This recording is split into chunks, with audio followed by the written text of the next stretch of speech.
जालन्यातून मराठा आरक्षणासाठी मुंबईत आलेले दिव्यांग निवृत्ती सोलंके यांनी सर्वांचंच लक्ष वेधून घेतलंय। मनोज जरांगेंची आरक्षणाची मागणी रास्त आहे, ते आमच्या मुलाबाळांसाठी लढा देत आहेत असं मत त्यांनी व्यक्त केलं। आरक्षण घेतल्याशिवाय मुंबईतून माघारही हटायचं नाहीच असं निश्चय निवृत्ती सोलंके यांनी व्यक्त केला। बाबा कुठून आले? एक मराठा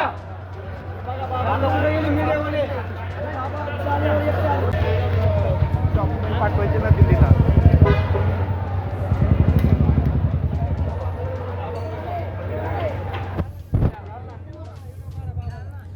दिव्यांग सोलंके यांनी देखील मराठा आरक्षणाला पाठिंबा दिलेला आहे। आमच्या मुलाबाळांसाठी जरांगे लढा देत आहेत असं मत त्यांनी व्यक्त केलं।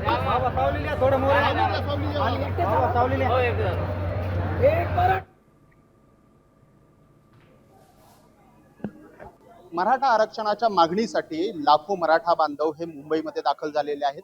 मनोज जरांगे पाटील यांच्या एका आव्हानानंतर हे लाखो मराठा बांधव मुंबईमध्ये आलेले आहेत। त्या मराठा बांधवांमध्ये आपण पाहू शकता यांना दोन्ही पायांनी अपंग आहेत, ते देखील या ठिकाणी आलेत। कोणाच्या बरोबर आला काका? मी एकटाच आलोय। कुठून आलात? जालन्यावरून। जालन्यावरून हो। का आलात? काय माझ्या मुलाबाळासाठी आरक्षण हवं आहे, त्यासाठी मी इथं आलेलो आहे। मिळेल का? सरकार देईल आरक्षण? द्यावाच लागेल। सरकारला एक कितीही प्रयत्न केला, किती आडवाडीचे प्रयत्न केले, किती जिराजिरी प्रयत्न केले, सरकारला आरक्षण द्यावाच लागेल। जोपर्यंत सरकारला आरक्षण देता येत नाही तोपर्यंत आरक्षण असंही चालू राहील। जरांगे पाटलाला सगळ्या महाराष्ट्राच्या गरजवंत मराठ्यांचा सगळ्यांचा पाठिंबा आहे।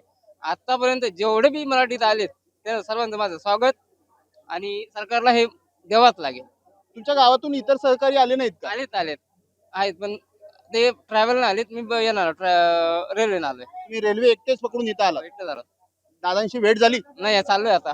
आताच म्हणजे रनिंग चाललोय आता। सोबत कोणालाच नाही आणलं तुम्ही? आणलं का?